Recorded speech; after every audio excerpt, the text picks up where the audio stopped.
This is a short review of the book written by Abiel Livermore, a Northern State New England author, writer, and minister, in his first-hand account and short compiled review of the Mexican-American War of 1846. The book is called The War with Mexico Reviewed and was entered into a writer's competition of the subject, which it had won, and was published in result from the American Peace Society and documented in the Library of Archives as the best review of the Mexican War. As this is only a brief review of the book and only some important quotes and content given, it shall only contain those quotes or references in which, in my opinion, are the best or most important. While most know the war, some also do not. It's often labeled as America's Forgotten War or are ill-informed. This book provides anyone with likely the best understanding and review of that war and shows that indeed, as one can expect, it was a war of aggression and conquest on our part. I will open with the contents and chapters in the book. It is a short read, generally short pages, 310, but they're pretty fast. 32 chapters, and again, pretty short chapters. And I will attach the chapters with all the quotes and shall start with the intro of the book. This is the preface. The conflict with Mexico was short and measured on the scale of European warfare, comparatively insignificant.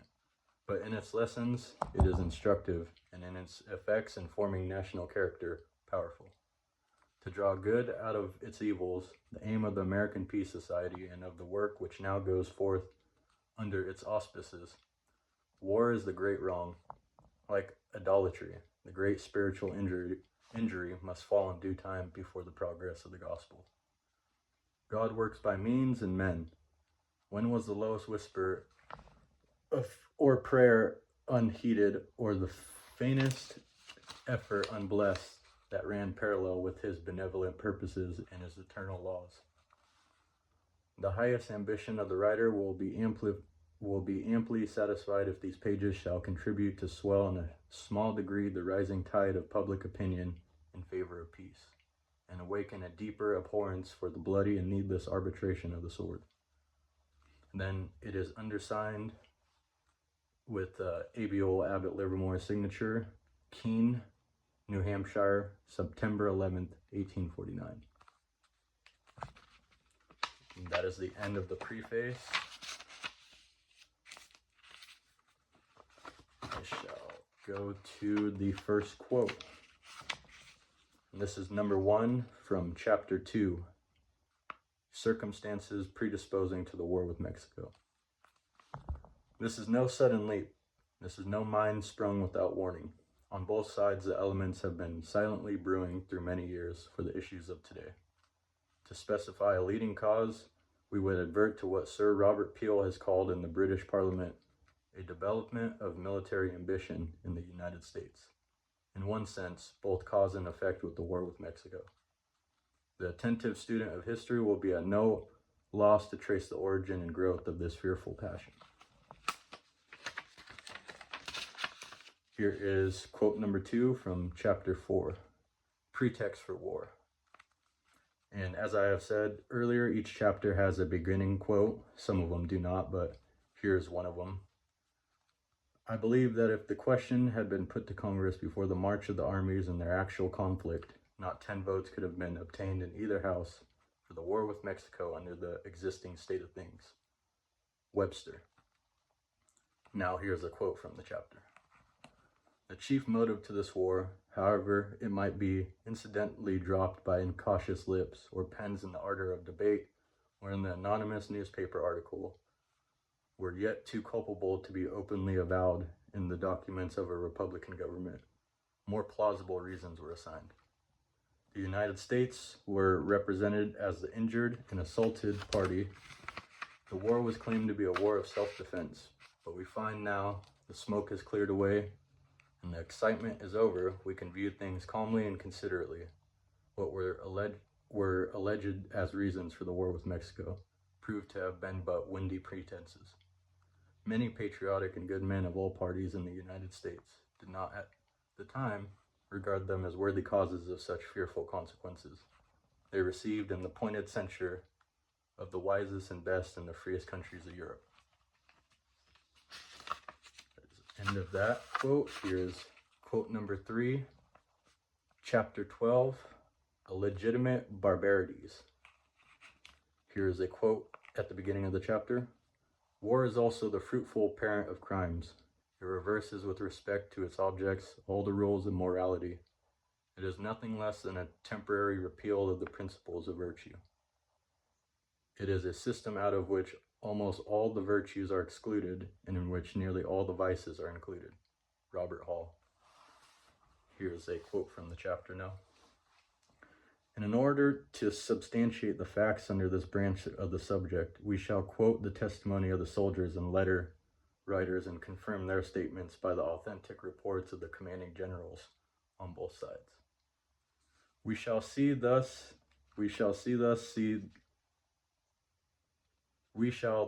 that the Mexican War waged in the 19th century between two professedly free and Christian nations was in most respects no better and probably no worse than the wars of past times.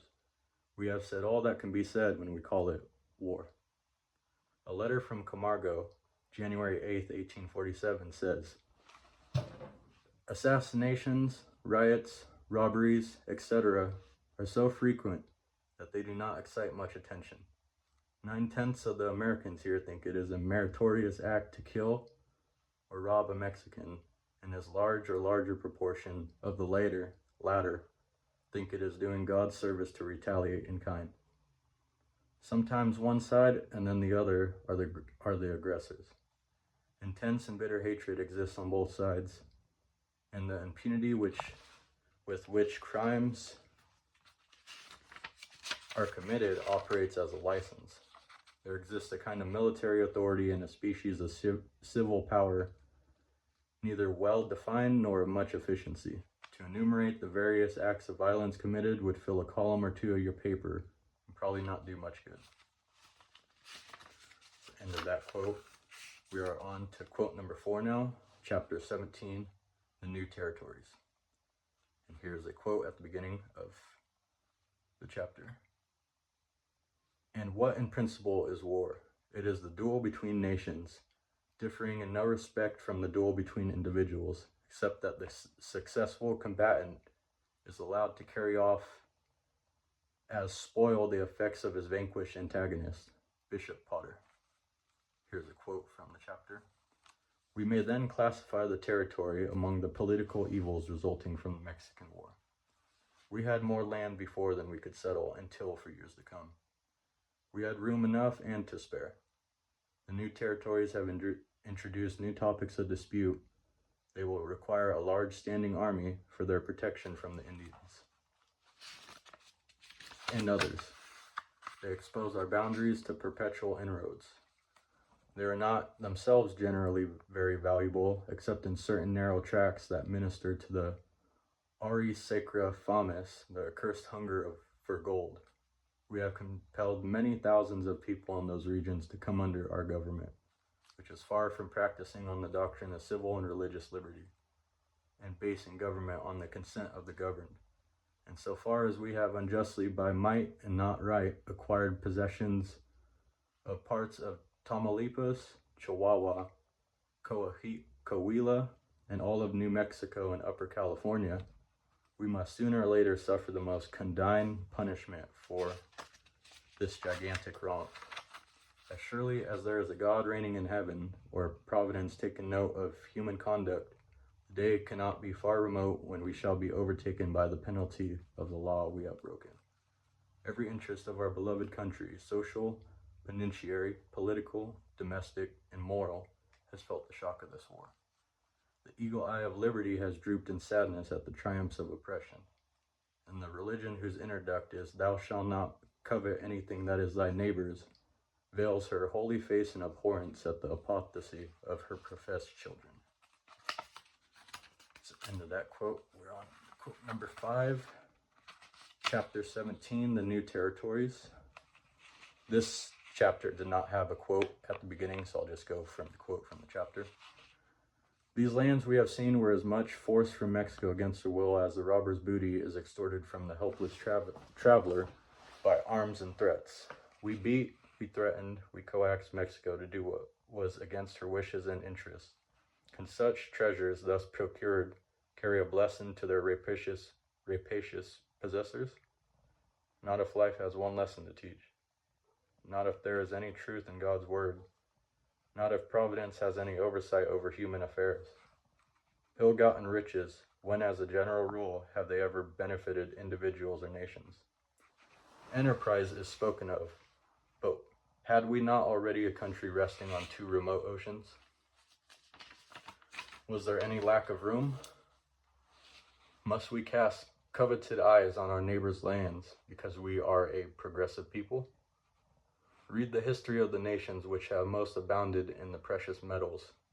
Read the tales of California life thus far developed, and then let the true lover of his country, let the friend of freedom and free institutions say whether, if you were to select any mode of retribution for the stupendous folly and crime of such a war, he could devise anyone that under a fascinating disguise carries a Pandora's box of greater evils, and the acquisition of the gold lands of the Sacramento.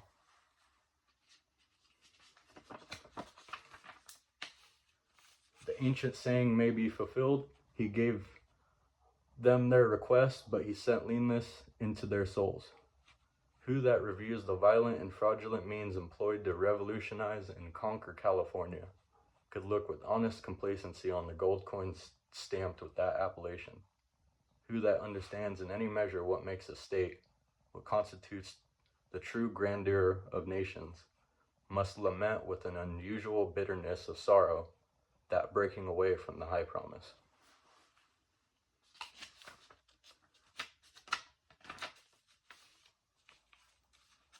And that is the end of the crucial and important chapters for the readers. I shall finish with some remaining quotes and references besides the previous, to which are, in my opinion, also crucial, stand out, or are important.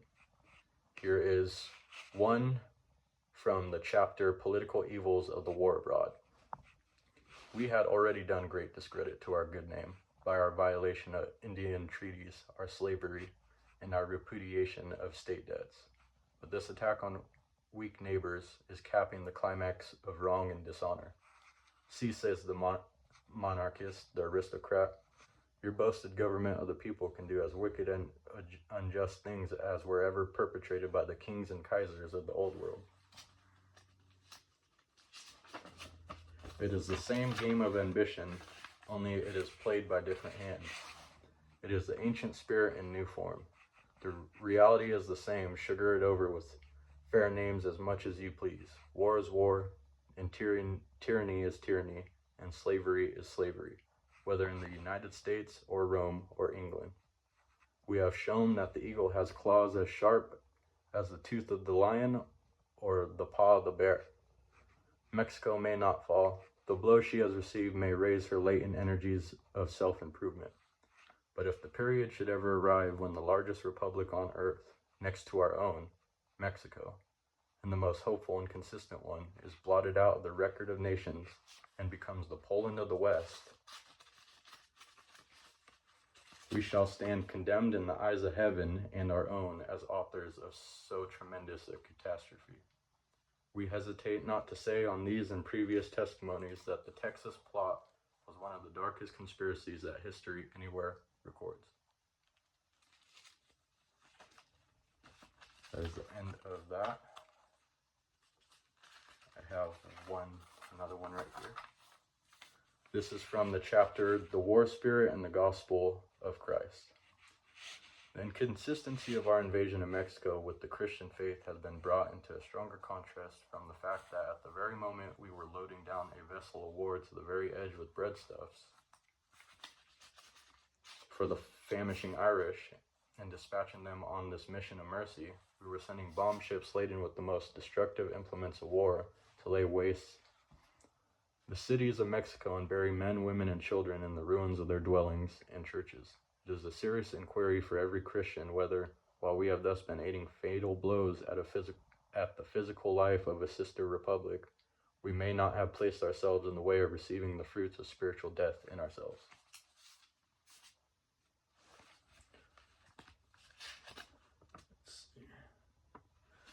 And this one doesn't have a chapter, but I will read it either way. I believe it was from the previous chapter too.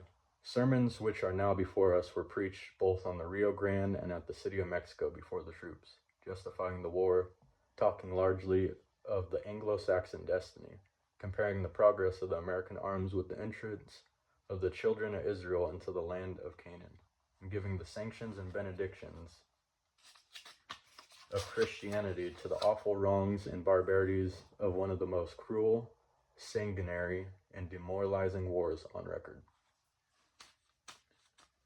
Here is another chapter from the chapter Preparation for War.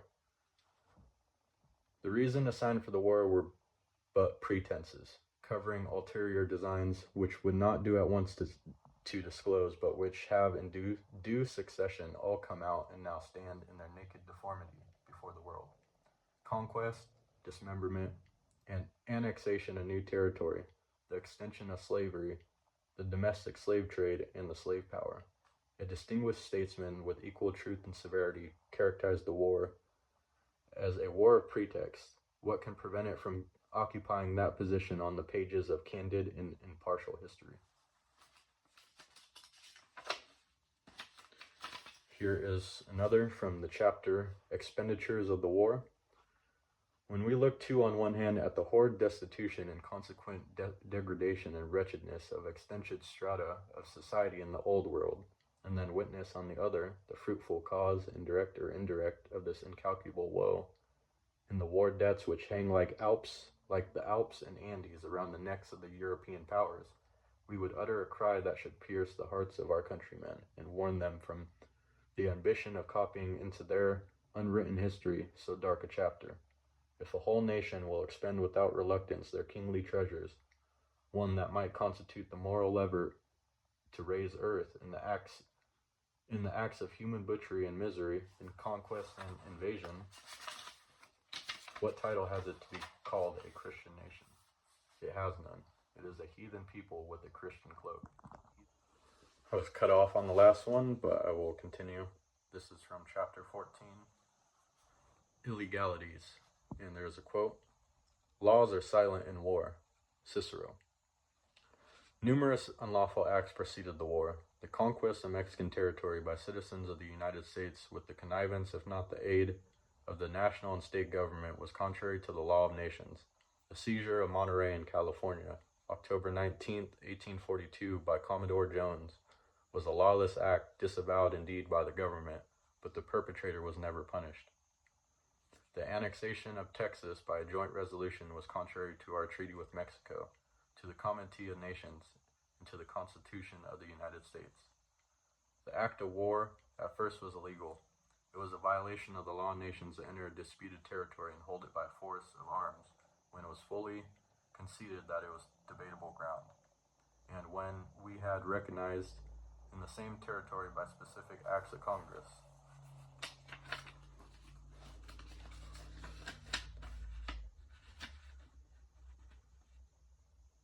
The origin of the war was also contrary to the Constitution of the United States. By this instrument, it is reserved to Congress to declare war, repel invasions. The progress of the war was attended by many proceedings as much at variance with the laws of man as the laws of God. For the details, we refer to other chapters of this work. The object of the war was an illegal and unconstitutional one. There are provisions in the Constitution to repel invasions, but not to make them. Far as heaven is from earth was the thought of the framers of that instrument, from sanctioning by one syllable of theirs the spirit of conquest.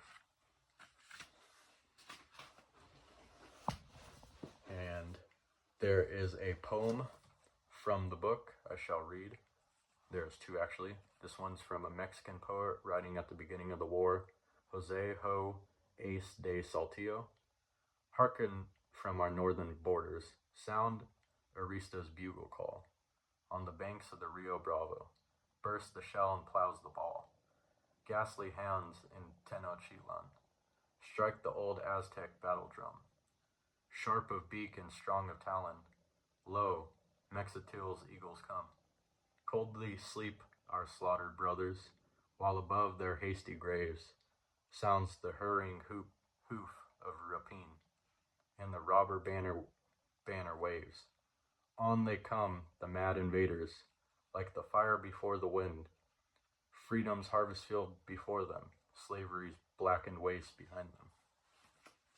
From the sellers of God's image, from the traffickers in man, Mother gracious, Mother holy, shield thy dark-browed Mexican. Hearken, up the Rio Bravo, comes the Negro catcher's shout.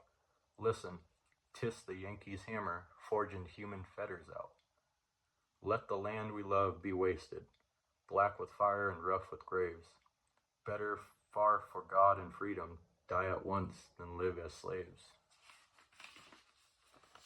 And this is another poem from the book called Yorktown, entitled Yorktown, referring to the compromises of the Constitution and the perpetuation of slavery in the United States. Whittier breaks forth in these stanzas. O fields still green and fresh in story, old days of pride, old names of glory, old marvels of the tongue and pen, old thoughts which stirred the hearts of men. Ye spared the wrong, and over all, behold the avenging shadow fall. Your worldwide honor stained with shame, your freedom's self a hollow name. Where is now the flag of that old war? Where flows its stripes? Where burns its star? Bear witness, Palo Alto's day, dark veil of palms, red Monterey, where men's freedom, young and weak, fleshes the northern eagle's beak. Symbol of terror and despair, of chains and slaves, go seek it there. Laugh, Prussia, midst thy iron ranks. Laugh, Russia, from thy Neva's banks. Brave sport to see the fledgling born, of freedom by its parents torn. Safe now your Spielberg's dungeon cell, safe drear Siberia's frozen hell. With slavery's flag over both unrolled, what of the new world fears of the old? That is the end of the quotes and poems from The War with Mexico Reviewed by Abiel Livermore. And I have another additional quote which is related but is not from the book. This is from a speech by Mr. Corwin of Ohio to the Department of Military Affairs regarding the war with Mexico. It is not to say, Mr. Polk, sir, you have done wrong. You have assumed responsibilities that did not belong to you. You should have submitted all the facts in regard to Mexico to Congress. Thereupon it would have been its duty to consider what was the true policy to adopt. Did Mr. Polk do this? No, sir. Omnipotent as the right arm of despotism itself, guided on by selfish and ambitious men, he, in a rash and imbecile manner, plants less than 3,000 troops before the city of Matamoros. Yes, sir. In the beginning of the summer, when Congress was in session, without counsel, direction, or advice, money or men, except the peace establishment,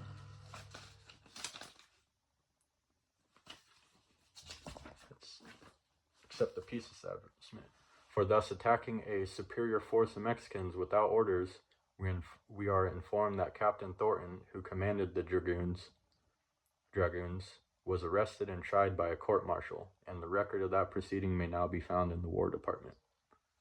Thus it appears most conclusively that the assertions of the President that the war was not provoked by the United States and that Mexico commenced hostilities are unfounded and untrue. Sir, I feel that the duty of exposing these misrepresentations of the executive is unpleasant, but it is, nevertheless, imperative. Undersigned, Mr. Corwin of Ohio. And that is the end of the short review of The War with Mexico Reviewed. If you would like to read the book, you could find it online in the Library of Congress archives under The War with Mexico Reviewed by Abiel Livermore by the American Peace Society. Thank you.